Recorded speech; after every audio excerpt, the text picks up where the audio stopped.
여러분, 모두 안녕하세요. 저는 서울에 살고 있는 30대 여성으로 얼마 전 상상도 못한 엄청난 일을 경험한 사람이기도 합니다. 저에겐 미래를 약속한 사랑하는 사람이 있었거든요. 예비 남편은 심성도 착하고 자상해서 아무 문제 없는 저에겐 1등 신랑감이었습니다. 하지만 문제는 다른 곳에 있었어요. 저의 미래 시모가 될 예비 시모가 저희 집에 삥을 뜯으려고 했던 겁니다. 무슨 깡패도 아니고 예비 남편과 제가 결혼을 하기 위해서는 돈을 내놓으라고 협박한 것이었죠. 게다가 저희 엄마가 국밥집을 한다고 하니 예비 시모가 저희 집이 못 사는 줄 알고 엄청나게 저를 구박했던 거예요. 하지만 숨겨졌던 저희 엄마의 진짜 정체가 밝혀지며 예비 시모는 돌이킬 수 없는 강을 건너게 되는데요. 지금부터 그 사연을 여러분께 말씀드려 보려 합니다. 저희 아빠는 제가 어렸을 때 돌아가셨어요. 저희 아빠는 지게차 운전하시는 일을 하셨는데 직장에서 일을 하시다가 그만 큰 사고를 당해서 저와 엄마 곁을 떠나신 것이었죠. 저에게는 늘 다정했던 분이셨기에 아빠가 떠나고 많이 힘들었던 것도 사실이었습니다. 하지만 저희 가족을 더 힘들게 했던 것은 저희 집의 경제적 사정이었어요. 물론 저희 아빠가 돌아가신 일로 회사에서 보상을 받긴 했지만 그 돈이 얼마 되지 않았거든요. 그래서 엄마와 저는 먹고 살 길이 막막했습니다. 하지만 저희 엄마는 생각보다 강하신 여장부셨습니다.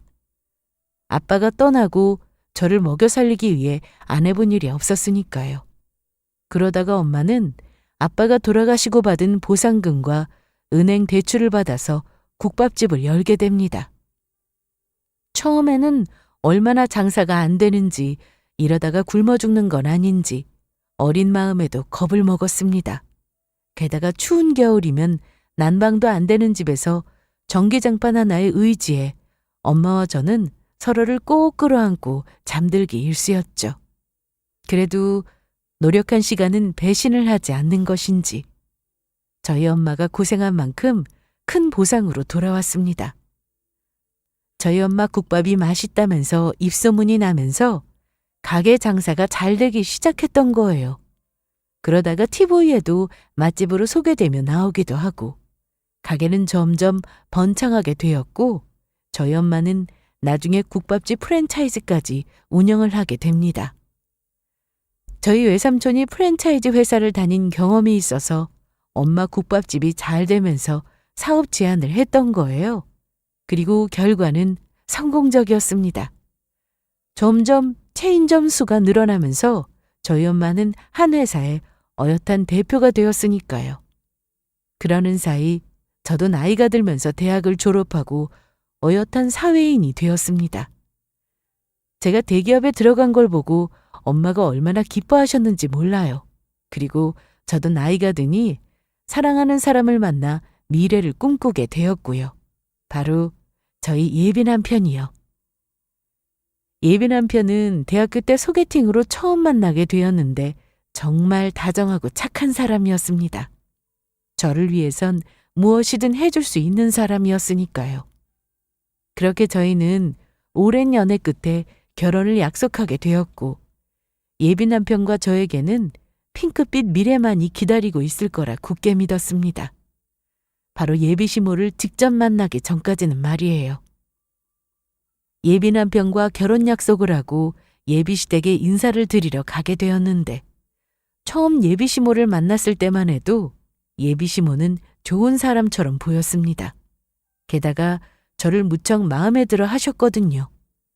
그때까지만 해도 왜 저를 그토록 마음에 들어 하셨는지 그 이유를 알지 못한 채요. 아이고, 어서 와요. 우리 아들이 만나는 사람이 있다고 해서 내가 얼마나 궁금했는지 몰라. 이렇게 직접 보니까 아주 사람이 참하고 좋아 보이네. 어머니 안녕하세요. 김유라라고 합니다. 어머니 보시기에 부족하시겠지만 잘 부탁드려요. 에이, 그런 말 말아요. 우리 아들 말 들어보니까 벌써 회사에서 대리 달았다면서? 대기업 다니면서 대리라니 정말 대단하네. 우리 아들이 봉 잡았어. 그나저나 유라 씨 아버님도 일찍 돌아가셨다면서요? 우리 집안 사정이랑 비슷하고 두 사람이 결혼하면 아주 딱이겠어. 처음 시댁에 인사드리러 가서 많이 긴장했었는데 저에게 살가운 예비시모의 모습에 저는 안심이 되었습니다. 그래서 예비 남편과 결혼해도 예비시모와 큰 트러블 없이 잘 지낼 수 있을 것 같았어요. 그 후 예비 남편도 저희 집에 인사를 드리러 가게 되었는데 저희 집에 인사드리러 가기 전 그제야 저는 저희 엄마가 사업을 해 프랜차이즈 회사를 운영한다는 이야기를 해주었습니다. 그전이야 사람 일은 모르는 일이고 집에 돈이 많다고 하면 그걸 노리고 접근하려는 사람들이 많으니 저희 집이 잘 산다는 사실을 저는 예비 남편과도 사귀면서 이야기를 하지 않았거든요. 그래서인지 예비 남편은 적지 않게 놀란 얼굴이었습니다. 자기 집과 저희 집이 너무 많이 차이가 난다면서 이대로 저와 결혼을 해도 괜찮은지 걱정을 하더라고요. 게다가 혹시나 예비 남편네 집이 저희 집보다 못 산다며 저희 엄마가 자기를 싫어하면 어쩌나 걱정도 컸고요. 그래서 저는 예비 남편에게 괜찮다고 이야기해 주었습니다. 어차피 사람 사는 거 다 똑같고 저희 엄마가 조건으로 사람을 판단하실 분이 아니었으니까요. 그리고 저는 저희 엄마가 예비 남편을 보게 된다면 마음에 들어 하실 거라는 확신이 있었거든요. 그리고 역시나 제 예상대로 저희 엄마는 예비 남편을 매우 마음에 들어 하셨죠. 그만큼 예비 남편은 사람이 참 좋았으니까요.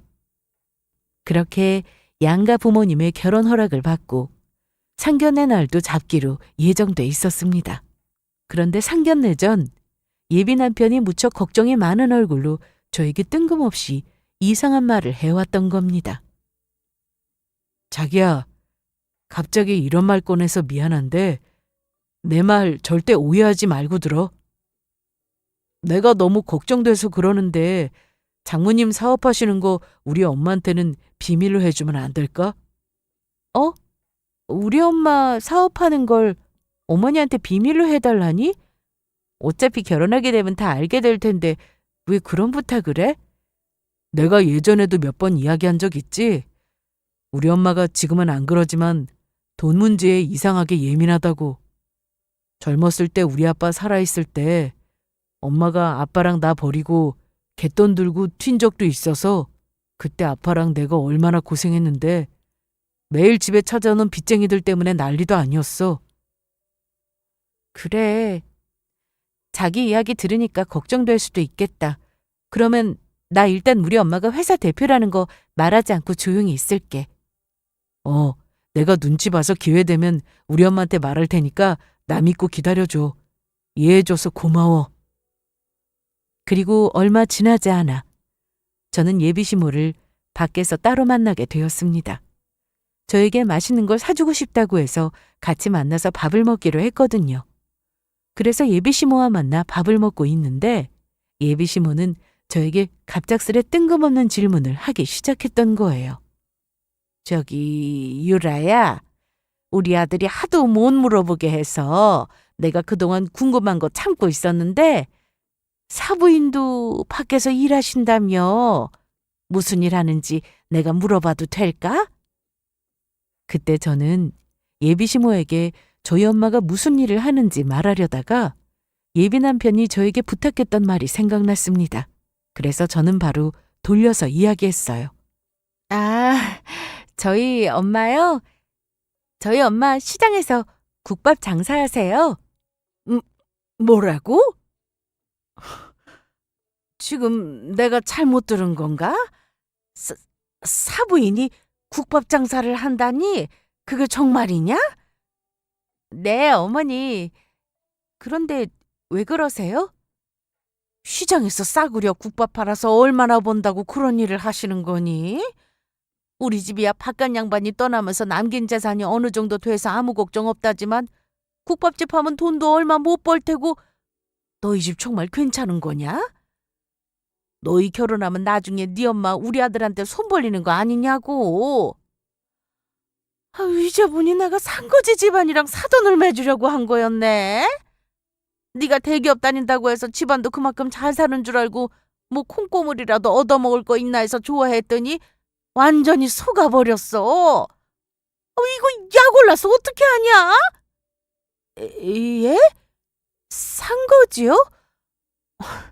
어머니, 저희 엄마 국밥집 장사 잘 되고요. 노후 걱정 없을 만큼 벌고 있으니까 그런 걱정은 하지 않으셔도 될 것 같아요. 절대로 영진 씨 힘들게 하는 일 없을 거예요. 그리고 저희 엄마가 하는 국밥집이 어때서요? 저는 열심히 일하셔서 저 길러주신 엄마가 하는 국밥집 자랑스럽기만 한걸요?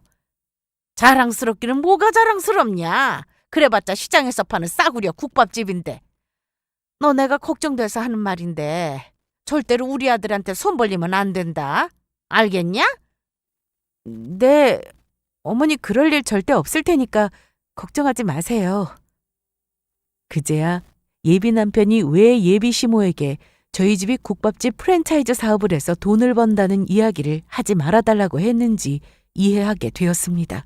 그리고 그동안 예비 시모에 저에게 잘해줬던 이유도 알게 되었고요. 예비 시모는 예비 남편과 다르게 아주 속물적인 인간이었던 겁니다. 그래서 제가 예비 남편과 결혼한다고 했을 때도 제가 대기업도 다니고 하니 집안도 잘 살 거란 생각에 좋아하셨던 거고요. 그래서 예비 시모는 본인이 저와 예비 남편의 결혼을 허락한 것을 후회하면서 왠지 떨떠름하게 생각하는 것 같은 눈치였죠. 그런데 그 일이 있은 후 얼마 가지 않아 예비 시모가 저에게 연락을 해왔습니다. 그리고 저에게 한 이야기는 보통 사람이라면 절대로 생각할 수 없는 아주 충격적인 것이었죠. 어머니, 안녕하세요. 그동안 잘 지내셨어요? 인사는 됐고 내가 너한테 묻고 싶어서 전화했다. 이건 혹시나 해서 하는 이야기인데 네 아빠 돌아가시면서 남긴 재산 같은 건 없는 거니? 뭐 숨겨둔 땅이라든가 주식이라든가 그런 거 말이다.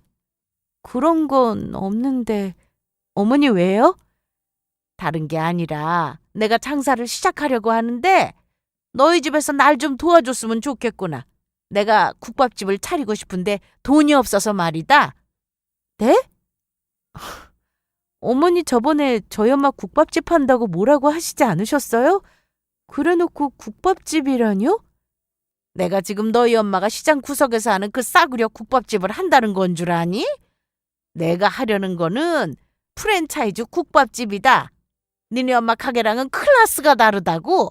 그러니까 두말할 필요 없고 너는 우리 아들이랑 결혼하고 싶으면 네가 대출을 받든 아니면 네 엄마한테 말을 하든 해서 내가 국밥집 차릴 돈 좀 마련해라. 솔직히 너처럼 가난한 집 애를 우리 집 며느리로 받아주는데 그 정도는 해와야 하는 거 아니니? 그러면 난 할 말 다 했으니 이만 전화 끊는다. 돈 준비되면 연락하도록 해라. 저는 예비 시모의 전화에 황당하기만 했습니다. 그래서 순간 제가 지금 무슨 이야기를 들은 건가 싶은 생각에 어이가 없었어요. 저희 엄마는 시장에서 국밥집 한다는 소리에 그렇게 무시하며 난리를 치더니 본인은 갑자기 프랜차이즈 국밥집을 하겠다면서 저희 집에서 돈을 마련해 오라고 하고 있었으니까요. 그리고 아무래도 이건 아닌 것 같아서 어쩔 수 없이 예비 남편에게 예비 시모의 일을 알리게 되었습니다. 그러자 예비 남편도 제 말에 깜짝 놀라하며 황당해하고 말았죠.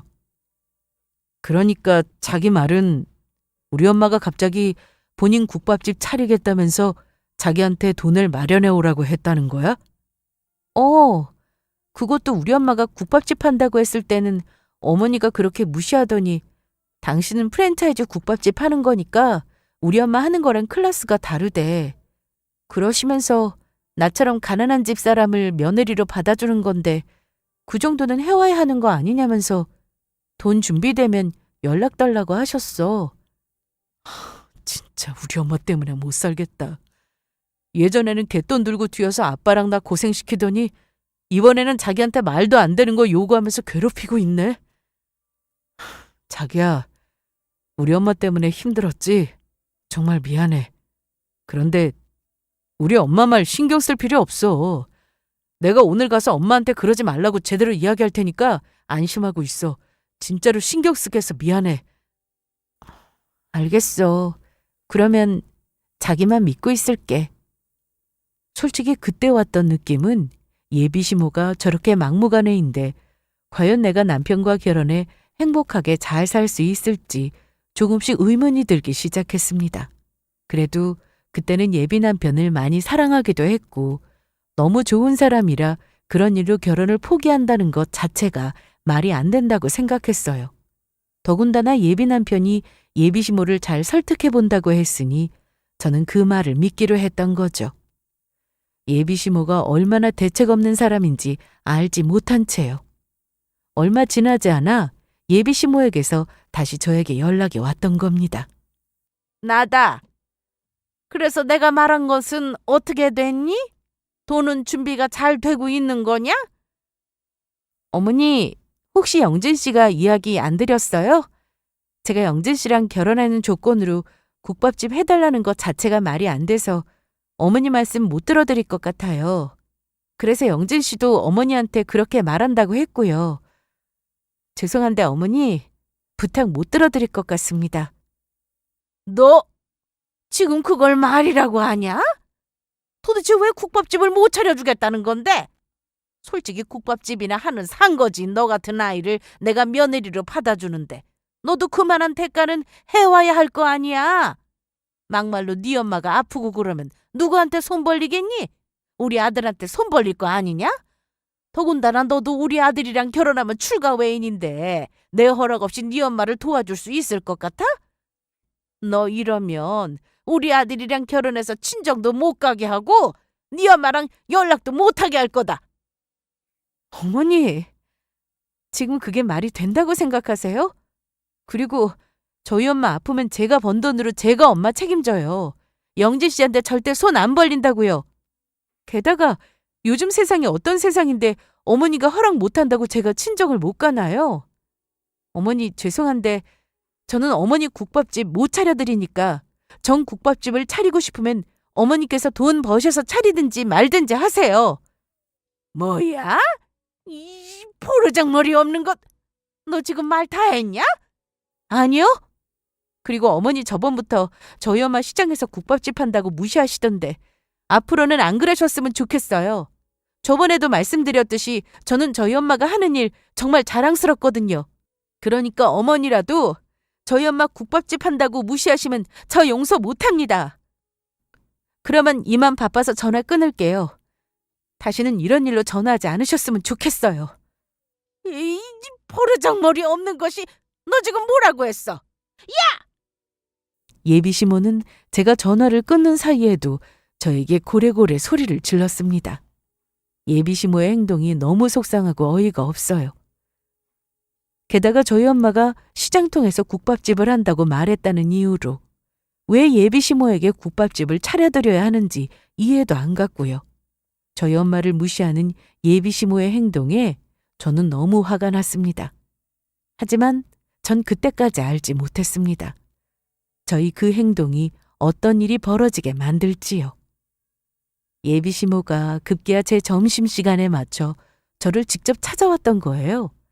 저에게 전화를 걸어 저를 보기 위해 찾아왔으니까 좀 만나자는 것이었죠. 그래서 예비 시모를 만나지 않을까 생각도 했었는데 제가 만나주지 않으면 회사 안으로 쳐들어올 거란 말에 어쩔 수 없이 만나게 됩니다. 어머니, 여기까지는 무슨 일로 오셨어요? 다른 게 아니고 너 나랑 은행 좀 가야겠다. 네? 제가 왜 어머니랑 은행을 가요? 내가 저번에 이야기하지 않았니? 정 안 되면 네가 대출을 받아서라도 내 국밥집 좀 차려달라고. 그래서 네가 아무것도 안 하려고 하니 내가 널 은행으로 직접 데려가서 대출받게 하려고 이렇게 찾아왔다. 아니요, 어머니. 저는 어머니랑 은행 갈 생각도 없고 어머니 국밥집 차려줄 생각도 없습니다. 그러면 전 이만 가보겠습니다. 그렇게 저는 다시 회사 안으로 들어가려고 했는데 예비 시모가 제 팔을 떡하니 붙잡았습니다. 그리곤 제가 가지 못하도록 저를 막는 것이었어요. 그렇게 예비 시모와 저의 실랑이가 시작되었죠. 어머니! 이 손 놓지 못하시겠어요? 조금 있으면 점심시간도 끝나고 저 진짜 회사 들어가 봐야 한다고요. 저 이러다가 회사 잘리면 어머니가 책임지실 거예요? 잘리든 말든 그거야 네 사정이고. 일단 당장 나랑 은행에 가야겠다. 어서 나랑 은행 가. 그리고 너 자꾸 이러면 아주 끝장인 줄 알아? 무슨 끝장이요? 어머니가 저한테 뭘 할 수 있는데요? 너가 이러고도 우리 아들이랑 결혼할 수 있을 것 같아?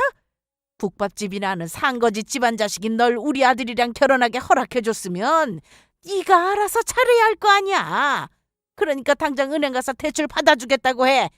당장 나랑 은행 가자고.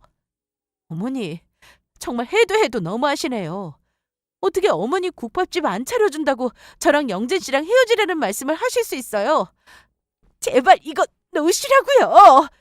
못 넣는다 유고사. 그러니까 당장 대출 받아준다고 해. 그렇게 시어머니가 제 팔을 붙잡고 실랑이를 하다가 무언가 푹 찢어지는 소리가 들렸습니다. 다름 아닌 시어머니가 붙잡고 있던 제 팔뚝 소매 부분 옷이 찢어지고 만 것이었죠. 그러면서 제 팔뚝 소매가 떨어져 나가며 제 옷이 걸레가 되어버렸고 예비시모는 찢어진 옷 1000조가리와 함께 바닥에 넘어지며 엉덩방아를 크게 찢고 말았습니다. 아이고, 내 엉덩이, 내 허리야, 아이고 나 죽네. 너 일부러 그랬지? 나 넘어뜨리려고 일부러 그런 거지? 어머니, 제가 일부러 그러긴 뭘 일부러 그래요. 어머니가 제 옷 붙잡고 있다가 제 옷 찢어진 거잖아요. 이제 바로 제 직장 들어가 봐야 하는데 어머니 이거 어떻게 하실 거예요? 이런 창피한 모습으로 회사를 어떻게 들어가냐고요? 닥쳐! 나는 지금 너 때문에 내 허리 아작나게 생겼다. 아이고, 허리가 아파서 못 움직이게 생겼네. 이러다가 나 죽네. 나 죽어. 결국 저한테 말도 안 되는 억지를 부리다가 넘어진 예비시모는 허리를 다쳤는지 움직이지 못했고 구급차에 실려가 병원을 가게 되었습니다. 저는 급하게 팀장님께 말씀드려 그런 예비시모를 따라 병원으로 가게 되었고요. 그런데 예비시모는 구급차에 실려가는 와중에서도 제 원망을 하더라고요. 너 어디 두고 보자. 내가 가만두지 않을 테니까. 어디 누가 이기나 보자고. 그래서 병원에 가서 엑스레이를 찍어보니 예비시모는 척추 일부분에 실금이 가서 척추 보조기까지 차고 한동안 조심하는 상황에 놓이게 되었습니다. 사실 그때 자꾸만 저희 집이 국밥집을 한다며 상거지라고 말하는 예비시모를 보며 너무 화가 나 모든 사실을 말씀드리고 싶었지만 정말 꾹 참았어요. 저희 엄마가 프랜차이즈 국밥집을 운영하는 대표라고 한다면 예비시모의 행동으로 보아 더 큰 일이 생길 것 같았으니까요. 제 대출금으로 본인 국밥집까지 차리려고 하는 무지막지한 예비시모를 보며 더더욱 조심해야겠다고 생각을 하게 된 것입니다. 그리고 예비시모의 행동을 보며 과연 제가 예비남편과 결혼을 해 행복하게 살 수 있을지 점점 더 자신감을 잃어갔어요. 그래서 예비남편과 정말로 결혼을 해야 하는지 고민하던 차에 예비남편이 저를 위해 큰 결심을 하게 됩니다. 제 연락에 병원으로 달려온 예비남편에게 예비시모와의 일을 이야기하게 되었고 예비남편도 예비시모의 행동에 크게 충격을 받은 것 같았습니다. 예비시모가 국밥집을 차려달라면서 그렇게까지 나올 줄은 생각도 못했던 것입니다. 그래서 예비남편은 안 되겠는지 저에게 이야기를 하더라고요. 마지막으로 예비시모를 설득해보자고요. 그리고 그렇게 했는데도 예비시모가 말을 못 알아듣는다면 그때는 예비남편이 저를 선택하고 예비시모 얼굴을 보지 않겠다고 했습니다. 그래서 저와 예비남편은 비장한 각오로 예비시모가 병원에서 태어난 날 예비시댁으로 찾아가게 되었어요. 예비시댁에 가니 예비시모는 척추 보조기를 차고 누워 있었죠. 엄마, 이제 정도껏 좀 해. 유라가 우리 집에 빚진 게 있는 것도 아니고 왜 자꾸 국밥집을 차려달라고 하는 건데. 엄마가 무슨 깡패야? 없는 돈도 강제로 뺏어서 달라고 하게? 이놈의 자식이 힘들게 기껏 키워놨더니 못하는 말이 없네. 너 누구 편이야? 너라도 이 엄마 편을 들고서 나와야 할 거 아니야? 이래서 자식 새끼 힘들게 키워봤자 소용없다고 하는 거다. 그러는 엄마야말로 제발 정신 좀 차려. 누가 시집오는 며느리한테 국밥집을 차려달라고 그래? 그리고 솔직히 내가 뭐가 잘난 게 있어서 유라한테 그런 걸 요구하냐고. 밖에 나가봐. 그런 소리 예비 며느리한테 했다고만 정신 나갔다는 소리 들어. 뭐라고? 너 이놈의 새끼! 지금 네 엄마 보고 미쳤다고 하는 거냐? 솔직히 유라 저거 가난한 국밥집 딸인데 나중에 지 엄마 늙고 힘들어지면 우리한테 손 벌리지 않으리란 법이 있냐? 그러니까 그 전에 우리도 그만한 대가는 받아내야 할 거 아니야. 누가 그래? 유라네 집이 가난하다고. 엄마가 유라네 집 가봤어? 그렇게 사람에 대해 함부로 말하는 거 아니야. 그리고 엄마 일하는 거 나중에 크게 후회할 수 있어. 후회는 무슨 후회? 니나 나중에 네 엄마한테 이렇게 대한 거 후회나 하지 마. 알겠어. 정 그러면 나 엄마 안 보고 살아도 되는 거지? 엄마가 자꾸 이런 식이면 난 유라를 선택할 수밖에 없어. 그러면서 예비 남편은 예비 시모 앞에서 짐가방을 열어 본인 짐들을 싸는 신용을 했습니다.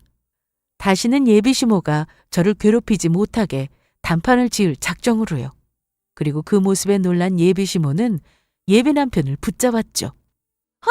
아들, 아이고, 내가 잘못했다. 그러니까 제발 집 나간다는 소리만 하지 마라. 내가 이렇게 빌게. 엄마 진짜지? 다시는 유라한테 프랜차이즈 국밥집 하고 싶다고 차려달라느니 대출을 받아달라느니 그런 말 하지 않는 거야. 유라네 엄마 시장에서 국밥집 한다고 무시하지도 말고. 아이, 알겠다니까. 다행히 그 후 예비 시모는 저와 예비 남편에게 잘못됐다고 사과하며 더는 국밥집을 차려달라는 말씀이 없으셨고 저희도 그렇게 무사히 일을 잘 넘어가나 싶었습니다. 예비 남편이 예비 시모의 얼굴을 안 볼 것처럼 굴자 겁을 먹었던 거죠. 하지만 예비 시모는 제가 생각했던 것보다도 더 엄청난 사람이었습니다. 사람의 상식으로는 도무지 이해할 수 없는 일을 벌였던 거예요. 모든 일이 해결되었다고 생각하고 장소까지 잡아서 상견례 당일이 되었는데 예비 시모가 기어이 또다시 일을 터뜨리고 말았으니까요. 상견례 시간을 1시간 앞두고 예비 시모에게 갑자기 전화가 왔던 겁니다. 그리곤 한다는 소리가 정말 황당했죠. 나다. 준비는 잘 되고 있냐? 예, 어머님. 안 그래도 지금 엄마랑 같이 출발하려고요. 오려면 너 내가 찍은 장소로 너희 엄마 모시고 오거라. 아무래도 상견례 장소를 좀 바꿔야 할 것 같다. 네? 어머니 곧 있으면 상견례인데 상견례 장소를 바꾸다뇨. 이미 예약금까지 걸어놨는데 그러면 저희가 곤란해요. 어떻게 그 주둥이는 매일 쉬지 않고 쫑알거리냐? 너 우리 아들이랑 결혼하고 싶은 거 아니야? 그러니까 네 시어미가 하자면 하자는 대로 따라. 내가 주소 핸드폰으로 찍어서 보내줄 테니까 거기로 네 엄마랑 모시고 오면 된다. 거기가 오늘 우리가 상견례할 장소니까 나도 우리 아들이랑 거기로 출발할 테니까 그러면 조금 이따 보자꾸나. 그리고 예비 시모가 말한 주소를 찍고 도착한 저와 엄마는 황당할 수밖에 없었습니다. 예비 시모가 저희 상견례 장소를 잡은 곳은 바로 국밥집이었던 겁니다. 그리고 예비 시모가 국밥집으로 상견례 장소를 바꾼 이유를 얼마 지나지 않아 바로 알 수 있었어요. 반갑습니다. 제가 우리 유라 엄마 되는 사람입니다. 그런데 상견례 장소를 국밥집으로 정하다니 사부인 취향이 참 특별한 것 같습니다. 예, 솔직히 시장통에서 싸구려 국밥집이나 운영하는 사부인한테는 이 정도 장소가 딱 수준이 맞을 것 같아서 여기서 보자고 했습니다. 여기가 유명한 프랜차이즈 국밥집인데 이 정도 식당에서 밥 먹는 거면 사부인한테는 감지덕지한 거 아닌가요? 그리고 제가 이곳에서 상견례를 하자고 했던 이유는 다른 이유도 있습니다. 제 수준이 어떤 것인지 모르겠지만 그래서 사부인께서 여기 국밥집에서 상견례를 하자고 한 이유가 무엇입니까? 다른 게 아니라 애들 결혼하면서 예단 이야기인데 저는 다른 건 필요 없고 예단으로 국밥집 하나만 차려주시면 될 것 같습니다. 제가 국밥집을 열고 싶은데 투자 좀 해줄 수 있겠습니까? 대신 오늘 팥값은 제가 내드리죠. 여기 국밥집 보이시죠? 여기가 그렇게 장사도 잘 되고 돈도 잘 번다는 유명 프랜차이즈 국밥집입니다. 물론 저야 저희 남편이 남긴 유산이 있어서 늙어 죽을 때까지 먹고 사는 건 문제가 없지만 어디 사람 욕심이 그런가요? 저도 돈 좀 많이 벌어서 하고 싶은 것 좀 하고 살고 싶어서요. 제 말 뜻 이해하시겠습니까?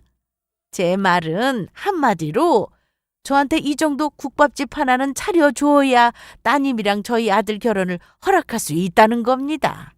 막말로 시장통에서 싸구려 국밥집이나 운영하는 가난한 사부인 딸을 우리가 데리고 가는데 그 정도는 해주셔야죠. 어차피 사부인도 더 늙으면 저희 아들한테 손 벌릴 거 아닙니까?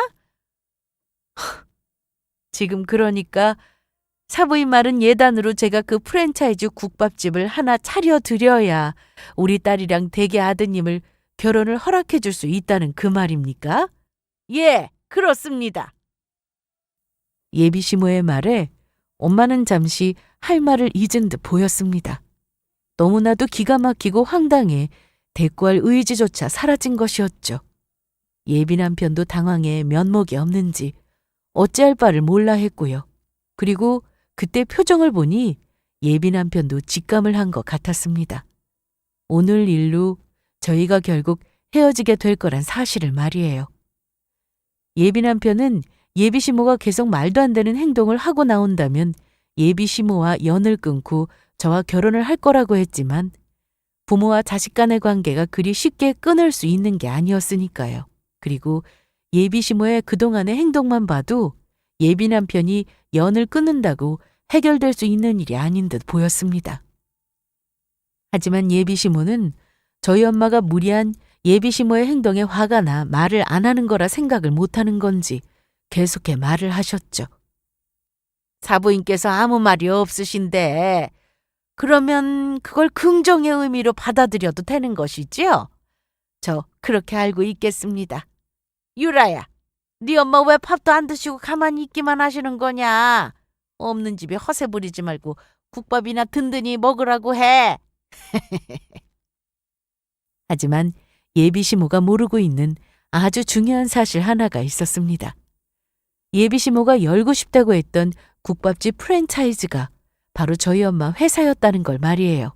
그리고 제가 예비 시모에게 말했던 시장통에서 저희 엄마가 하고 있다는 국밥집도 저희 엄마가 처음 장사한 아주 유명한 본점 식당이었습니다. 그것도 모르고 예비 시모는 저희 엄마 무시하는 말을 했던 거고요. 그리고 상견례 후 엄마는 저에게 예비 신랑과 헤어지길 권유하셨습니다. 저도 엄마의 말씀을 들어드릴 수밖에 없었고요. 아무리 생각해도 예비 시모를 생각하면 이 결혼은 해서는 안 될 것 같았거든요. 저희 엄마가 예비 시모가 하고 싶다는 프랜차이즈 대표라는 걸 알면 어떻게 돌변하고 나올지 알 수가 없었으니까요. 어쩌면 더 많은 걸 요구하며 저랑 저희 엄마를 괴롭힐 수도 있었습니다. 저도 그때는 이미 예비 남편과 잘해보기 위해 최선을 다한 상태라 더는 미련도 없더라고요.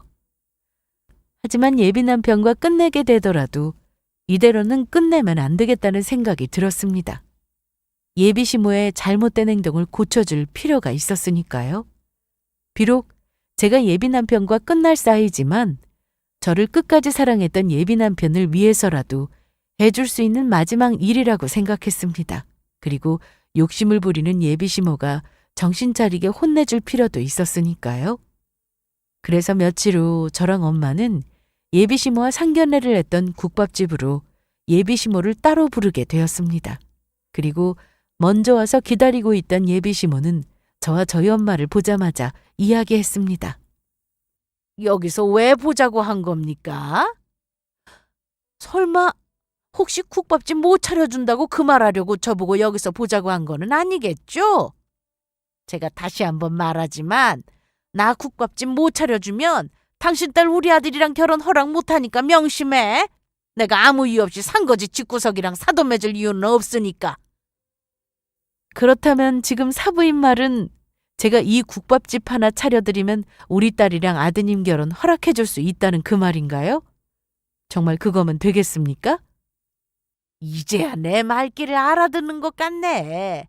맞아, 그 말이야.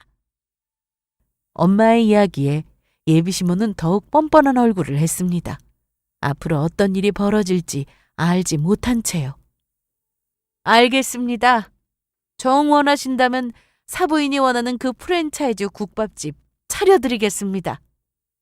그게 정말이야?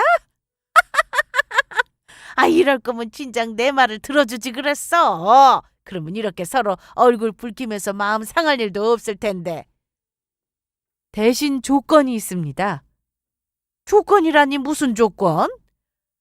당신 우리 딸한테 함부로 했던 거 전부 사과해. 우리 딸한테 산 거지 국밥집 딸이라면서 무시했던 것도, 그리고 회사 찾아가서 돈 대출해달라면서 괴롭혔던 일 전부 사과하라고. 그러면 내가 당신 진짜로 그토록 원하던 국밥집 차려주는 거 생각해 볼 테니까. 하지만 우리 딸한테 사과 안 하면 국물도 없을 테니까 그렇게 알아. 이것들이 감히 지금 누굴 보고 사과하라는 거야? 내가 미쳤어? 가난한 산거지 국밥집 딸한테 사과를 하게? 우리 아들이랑 결혼 허락해주는 것만으로도 감지덕지 하라고? 아까부터 당신 우리 집 보고 산거지 집이라고 짓거리는데 누가 그래? 우리 집이 가난하다고. 우린 누구보다 떵떵거리고 잘 살고 있어. 아이고, 잘 살긴 뭘 잘 살아? 이것들이 어디서 약을 팔고 있어? 그런 말을 내가 믿을 것 같아? 당신이 믿든 안 믿든 알 바 아니고 나 사업하고 있어. 바로 국밥집 프랜차이즈. 당신이 앉아있는 여기 식당이 바로 내가 운영하는 회사 프랜차이즈 식당이야. 진짜 꼴값을 떨고 있네. 거짓말을 해도 정도껏 해야 믿어주지. 괜히 내가 당신 산거지라고 하니까 쫄려서 거짓말하는 거지. 이렇게 유명한 국밥집이 어떻게 당신 거야? 그리고 당신이 진짜로 이 국밥집 프랜차이즈 사장이라고 해도 난 사과할 마음이 없으니까 기대도 하지 마. 진짜 내가 이번 연도 들은 농담 중에 제일 웃긴 농담이네. 그때였습니다. 저희가 와 있던 국밥집 체인점 사장님이 직접 국밥을 서빙해서 저희 쪽으로 왔던 겁니다. 그리고 저희 엄마를 보자마자 인사를 해주시며 아는 척을 했죠. 대표님 안녕하세요. 저희 프랜차이즈 대표님이 오셨다고 해서 인사드릴 겸 찾아왔습니다. 제가 직접 서빙해드리겠습니다. 사장님 안녕하세요. 신경 써주셔서 감사합니다. 혹시 가게 운영하시는데 불편한 점은 없으신가요? 없습니다. 워낙 본사에서 신경을 많이 써주셔서 편하게 운영하고 있습니다. 예, 그러신다니 정말 다행입니다. 그래도 혹시 불편한 점 있으면 언제든지 연락 부탁드립니다. 네, 감사합니다, 대표님. 저희 엄마를 대표님이라 부르며 이야기하는 가게 사장님의 모습에 예비 시모는 얼굴이 사색이 되기 시작했습니다.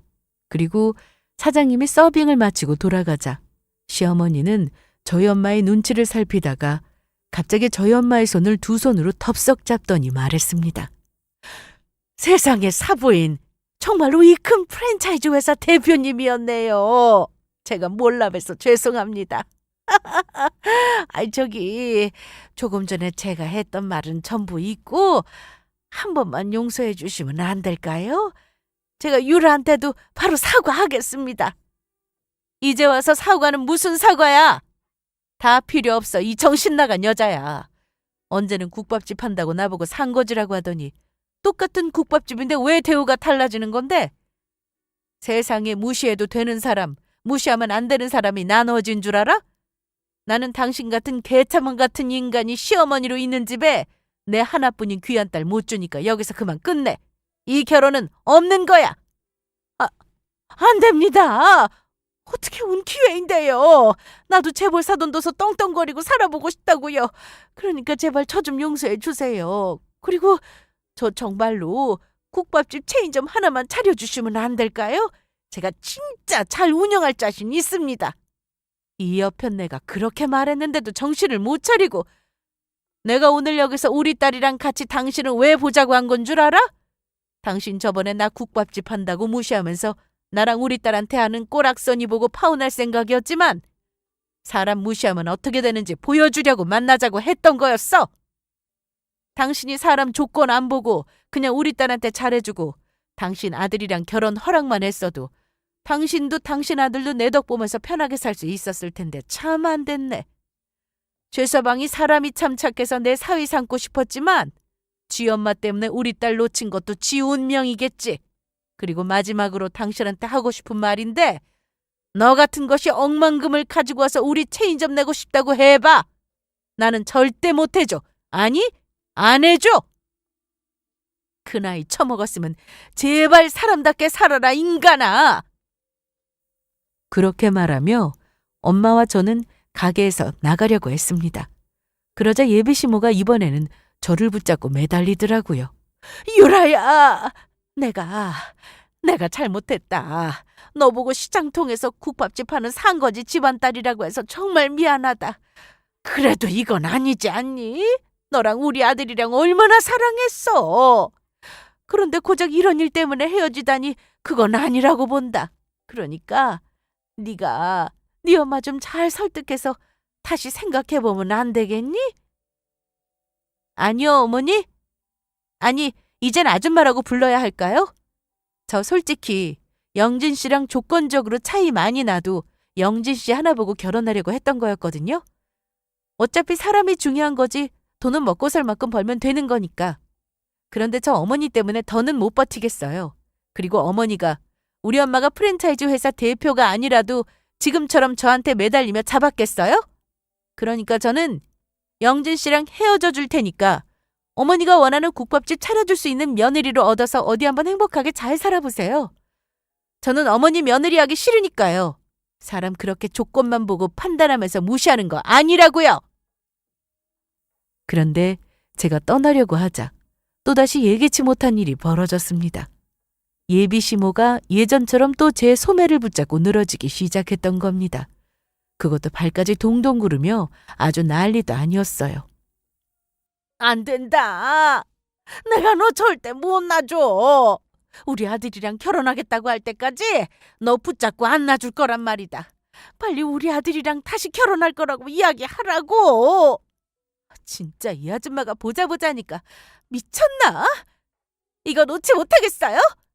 못 놓는다니까. 에이!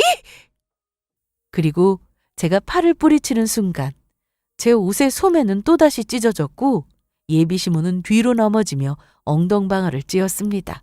아이고, 내 허리, 내 엉덩이. 아우, 유라야, 제발 가지 마라. 날 두고 가지 마. 그렇게 식당을 나오는데 뒤에서 예비시모의 대성통곡하는 소리가 들려왔습니다. 하지만 저는 뒤돌아보지도 않았어요. 사람을 자기보다 못 사는 것 같다고 무시하는 것도 모자라 예비 남편과의 결혼을 빌미로 협박하면서 돈까지 바라던 사람이었으니까요. 그러니까 지금 당한 건 전부 자업자득이라는 생각이었죠. 지금 일도 그냥 예비 남편과 저의 결혼을 아무 조건도 바라지 않고 허락만 해줬어도 일어나지 않았을 일이니까요. 전부 예비시모가 스스로 만든 일이었습니다. 그 후 저는 예비 남편을 만나 저희 관계를 정리하게 되었습니다. 진짜 이별을 하게 된 것이죠. 예비 남편도 어느 정도 예상은 하고 있었는지 저를 잡지 못했습니다. 자신과 결혼하면 제가 고생할 것이 뻔했으니 잡을 수 없었던 것이죠. 그래서 예비 남편은 저에게 미안하다고 사과를 했고 저희는 서로의 행복을 진심으로 바라며 헤어지게 되었어요. 그동안 우리 엄마 때문에 많이 힘들었지? 자기 고생시켜서 정말 미안해. 앞으로는 나처럼 가족 때문에 자기 힘들게 하는 사람 말고 뭐든 자기 행복하게 해줄 수 있는 사람으로 꼭 만나. 그동안 나한테 잘해줘서 정말 고마워. 나도 고마워. 나 자기 만나서 너무 많이 행복했고 더 좋았던 날들이 많으니까 나한테 절대 미안해하지 말고 우리 서로 행복하게 잘 살자. 나도 그동안 고마웠어. 그래, 유라야. 반드시 행복해야 해. 영진이 너도. 그 후 예비 남편의 소식을 지인을 통해 듣게 되었는데 예비 남편은 저와 헤어지고 난 뒤 집을 나와 예비 시모와 연을 끊었다고 하더라고요. 예비 시모의 욕심에 진심으로 사랑했던 사람을 잃었다면서 예비 시모를 도저히 용서할 수 없다면서요. 어린 시절에도 돈 때문에 가족들을 버리고 도망치더니 기어코 자식을 불행하게 만들어버렸던 거죠. 그래서 예비 시모는 그 충격으로 현재 정신과 치료를 받으며 폐인처럼 생활하고 있다고 합니다. 더욱이 본인의 욕심을 부리다가 돈 많은 집 딸인 저를 놓친 것에 대해 매우 속상해하고 있다고 해요. 본인이 재산이 없는 것도 아닌데 더 큰 것만 바라보면서 계속해 불행하게 지옥 속에 살고 있는 듯 보였습니다. 가장 사랑하는 자식까지 잃어버리면서요. 스스로 나락으로 떨어지고 만 것이죠. 늦었지만 이제라도 예비 시모가 자신이 무엇을 잘못했는지 진심으로 뉘우치고 깨달았으면 좋겠습니다. 그리고 저도 예비 남편과의 일로 많이 아프긴 했지만 앞으로 더 나은 삶을 살기 위한 좋은 경험을 했다고 생각하려고 합니다. 제가 온전히 괜찮다고 말한다면 그건 거짓말이겠지만 그래도 인생의 가치를 다시 한번 생각하게 되는 계기가 되었으니까요. 저는 나이가 들어도 예비 시모처럼 남을 무시하며 욕심 많은 사람은 되지 말아야겠다고 생각했습니다. 매 순간 겸손한 마음으로 지금 삶에 감사하며 살아가려고 합니다. 저희 엄마도 제 곁에서 저를 많이 위로해 주셨고요. 그리고 저에게 새로운 소식이 있는데 저는 다니던 회사를 정리하고 나오게 되었습니다. 그리고 저희 엄마 회사에 새로 취직하게 되었어요. 제가 사실 대기업에 취직해 들어갔던 것도 엄마 사업하는 일을 좀 더 잘 도와드리기 위해서였거든요. 그러니 앞으로 제가 쌓은 실력으로 엄마를 곁에서 열심히 도와드리려고 합니다. 엄마도 제가 회사에 들어와 일하게 되니 든든하니 좋다고 하셨고요. 앞으로 제 인생이 어떻게 될지 알 수는 없지만 최선을 다해 살아가려고 합니다. 파혼이라는 인생의 큰 아픔을 겪긴 했지만 앞으로 살 날이 더 많은 저에겐 새롭고 행복한 날이 기다리고 있을 거로 생각합니다. 그리고 난관과 부딪혔을 때는 슬기롭게 잘 극복해 나가도록 노력하겠습니다. 모두 늘 건강하고 행복하시길 바랍니다. 감사합니다.